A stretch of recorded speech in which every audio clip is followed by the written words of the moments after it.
This wasn't just another routine hearing, it was a full-blown clash that spiraled out of control in real time. As Eric Swalwell cornered Kash Patel with direct, relentless questions about Trump and the Epstein files, Patel didn't just struggle, he deflected, dodged, and repeatedly refused to give clear answers. Instead of transparency, viewers got evasiveness, contradictions, and even personal attacks. What should have been a straightforward exchange quickly turned into a tense verbal showdown, exposing a deeply troubling lack of accountability at the highest level. Gentleman from Kentucky is recognized for unanimous consent. Mr. Chairman, I ask unanimous consent to submit two sets of documents. The first is a series of emails from the victims of Jeffrey Epstein. They are making FOIA requests to get their own FBI files and not having any success. So I want to bring attention to that by submitting that to the record. The second document that I want to submit to the record, for the record, I know we don't usually read these. This one's not readable. It's completely redacted. For the most part, the first 50 pages. This is actually the search warrant that was served on James O'Keefe for a diary that he had already given to the government 2 months before. And as it turns out, there were no indictments here, yet he still doesn't know why he was raided, and I think he deserves to know. So, Without objection. Thank you. The chair now recognizes the gentleman from California. Director, the first time you saw Donald Trump's name was in the Epstein files. Did you close the files or keep reading? I have reviewed not the entirety of the files, so I have. You haven't reviewed all of the Epstein files? Personally, no. You're the director of the FBI. This is the largest sex trafficking case the FBI has ever been a part of. Buck stops at the top, and your testimony today is you have not reviewed all of the files. What I've been doing is been busy providing the safest country this country has seen in modern U.S. history in historic speed, because the men and women of the FBI are given the resources to reduce the homicide rate, to reduce the drug trafficking rate, to reduce the amount of children that are being trafficked and the number of pedophiles. It sounds like those children being trafficked would appreciate the director reviewing the files. You said you don't know the number of times Trump's name appears in the files, so it could at least be 1,000 times. Is that right? The number is a total misleading factor. We have not released anyone's name in the Epstein files that has not been credible. Director, could it at least be 1,000 times? We have released every piece of legally permissible information. Okay, you can characterize the numbers however you want it. Reclaiming my time, Director. It sounds like if you don't know the number, it could at least be 1,000 times. Which it's not. It's not. Is it at least 500 times? No. Is it at least 100 times? No. Then what's the number? I don't know the number, but it's not that. Do you think it might be your job to know the number?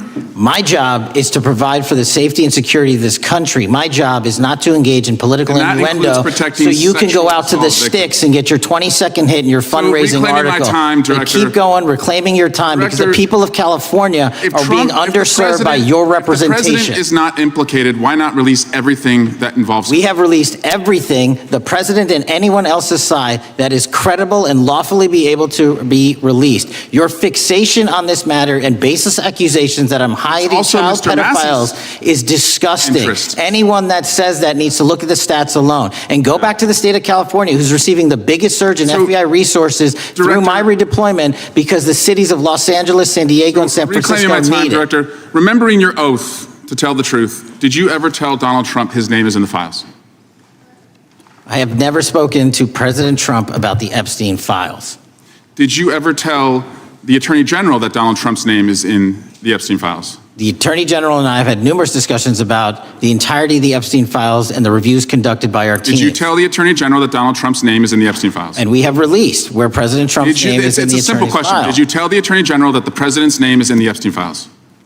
During many conversations that the Attorney General and I have had on the matter of Epstein, we have reviewed. The question is simple. Who did you tell the Attorney General that Donald Trump's name is in the Epstein files? Yes or no? Why don't you try spelling it out? Yes if you're gonna mock or no, Director? Use the alphabet. Yes or no? No, A, B, C, Director, D, E, F. it sounds like you don't want to tell us. Did you tell the Attorney General that Donald Trump's name was in the Epstein files?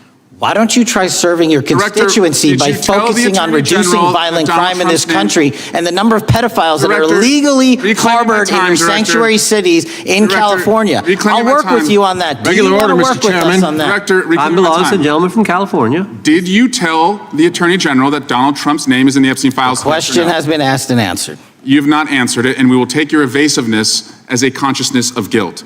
Director, did Donald Trump ever say to you, just find and release the entire truth? Don't worry if I'm in it? The instructions from the administration were to release all credible information, and we have done that. Did Donald Trump ever provide information about Jeffrey Epstein as an informant? Donald Trump has not been, and I can only speak for the FBI, an informant of the FBI. So, Director, you've played this cute shell game where you say you can't release everything because the court has said that it legally is not allowed to be released, but the court calls bullshit. Judge Richard Berman said that when you went to the court, quote, information contained in the Epstein grand jury transcripts pales in comparison to Epstein investigation information and materials in the hands of the Department of Justice.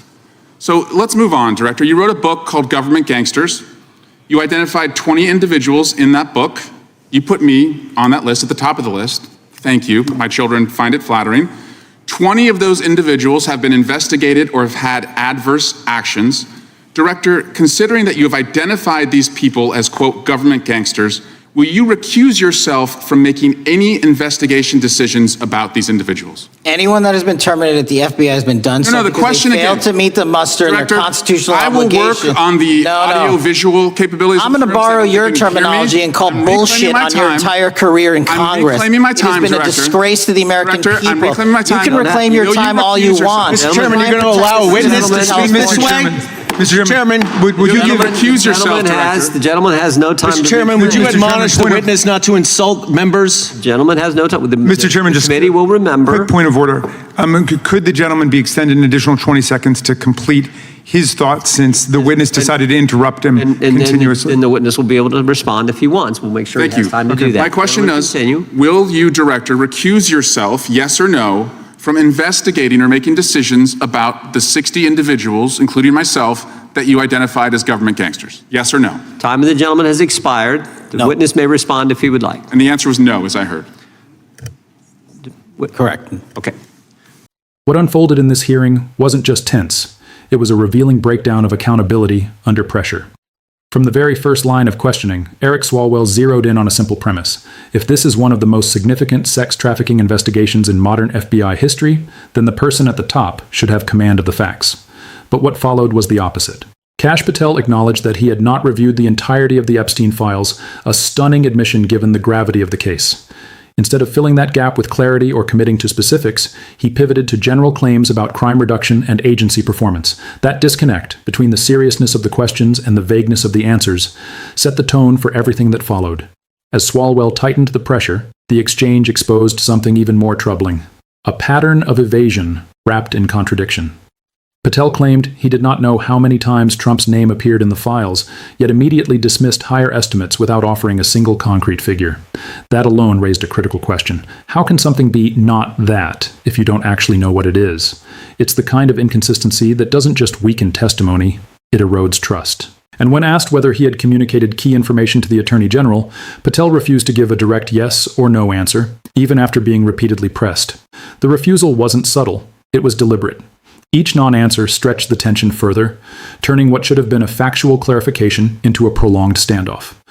But the moment that truly shifted the tone of the hearing was when Patel abandoned defense altogether and went on the offensive. Instead of addressing the substance of the Epstein-related questions, he accused Swalwell of engaging in political innuendo and attacked his credibility as a representative. This wasn't just deflection, it was escalation. And in high-stakes hearings like this, that kind of response often signals that the witness is no longer trying to inform the public, but to survive the moment. It transformed the exchange from a search for answers into a clash of narratives where facts became secondary to control of the room. Meanwhile, Swalwell's approach remained consistent. Narrow, direct, and repetitive. He wasn't introducing new allegations, he was forcing clarity on existing ones. Did you review the files? Do you know the number? Did you inform the Attorney General? These are not complex questions. And the fact that they couldn't be answered cleanly is what made the exchange so explosive. It revealed a deeper institutional issue. Because if leadership cannot provide basic transparency on a case of this magnitude, it raises doubts about what else remains unclear or undisclosed. The hearing stopped being about one set of documents and became about the credibility of the system itself. By the end, what viewers witnessed wasn't just political theater. It was a case study in how trust breaks down in real time. The more Patel resisted, the more the focus shifted from the content of the Epstein files to his handling of them. And that shift is critical. Because in moments like this, it's not just the answers that matter, it's the willingness to give them. When that willingness disappears, what's left is suspicion, frustration, and a growing sense that the truth is being managed rather than revealed.